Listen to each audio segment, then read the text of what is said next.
memantau kasus pencemaran lingkungan yang berjudul Pencemaran Lumpur Beracun di Area Persawahan Purwasari, Karawang. Sebelumnya, izinkan kami memperkenalkan diri terlebih dahulu.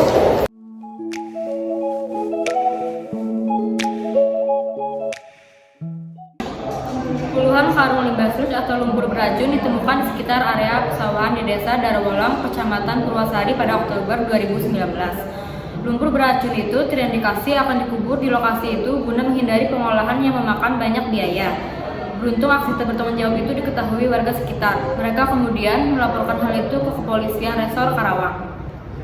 Polisi menangkap sejumlah orang, termasuk 5 sopir truk yang tertangkap basah hendak kembali membuang limbah. Kasat Reskrim Polres Karawang, AKP Bimantoro Kurniawan mengungkapkan, limbah sludge termasuk limbah bahan berbahaya dan beracun atau bisa disebut dengan B3. Sesuai peraturan pemerintah nomor 101 tahun 2014 tentang pengelolaan B3, sludge termasuk limbah B3 dengan kode limbah B351-4, sehingga limbah sludge harus dikelola secara khusus dan tidak boleh dibuang secara sembarangan. Dibandingkan limbah lain, limbah B3 bahan beracun dan berbahaya adalah limbah yang membutuhkan campur tangan para ahli dan jasa pengolahan limbah B3. Industri maupun rumah tangga dapat berkontribusi limbah beracun ini. Karena sifatnya yang berbahaya, limbah ini berdampak buruk terhadap lingkungan hidup bila dibiarkan. Manusia memang dapat mengeluarkan zat toksin secara natural, namun racun dari limbah B3 lebih lambat dikeluarkan. Pengaruh limbah B3 pada manusia memiliki 2 kategori, yaitu efek akut dan efek kronis. Efek akut menimbulkan kerusakan susunan saraf, sistem pencernaan, kardiovaskuler, dan pernafasan serta penyakit kulit bahkan kematian. Sedangkan efek kronis menimbulkan efek pemicu kanker, mutasi sel tubuh, cacat bawaan, serta kerusakan sistem reproduksi. Limbah B3 tersebut juga dapat merusak atau mengganggu sistem pernafasan dan pencernaan. Jaringan paru-paru akan mengalami kerusakan berat dan makanan yang terkontaminasi limbah menyebabkan kerusakan hati. Limbahnya diambil dari PT FJ, PT BCP, PT TB.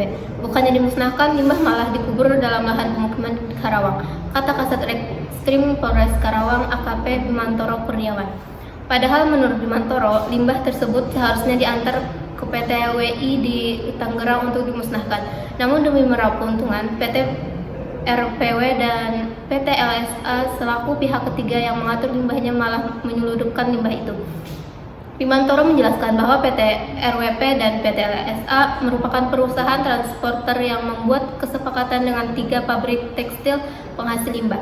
Berinisial NH, Direktur PT RPW dan PT LSA, kemudian bersekongkol dengan koordinator lapangan berinisial SI untuk tidak memproses uang tersebut. Kami sudah tetapkan NH dan SI sebagai tersangka dalam kasus ini. SI berperan menggiring para sopir membuang limbah ke Karawang, terang Kasat Reskrim Polres Karawang. Puluhan ton lumpur beracun dibawa dengan 5 buah drum truk dari Bandung ke Karawang. Truk-truk tersebut tiba pada malam hari agar tak mengundang perhatian. Oleh karena ketiga perusahaan telah membuang limbah sembarangan yang dalam hal ini pembuangan kepada sebuah lingkungan hidup suatu masyarakat, maka Pasal 60, Pasal 61, dan Pasal 104 Undang-Undang Nomor 32 Tahun 2009 telah berlaku padanya. Pasal 60, setiap orang dilarang melakukan dumping limbah dan atau bahkan kemedia lingkungan hidup tanpa izin. Pasal 61, dumping sebagaimana dimaksud dalam Pasal 60 hanya dapat dilakukan dengan izin dari Menteri, Gubernur, atau Bupati, Wali Kota, sesuai dengan kewenangannya. Dumping sebagaimana dimaksud pada ayat 1 hanya dapat dilakukan di lokasi yang telah ditentukan. Ketentuan lebih lanjut mengenai tata cara dan persyaratan dumping limbah atau bahkan diatur dalam peraturan pemerintah.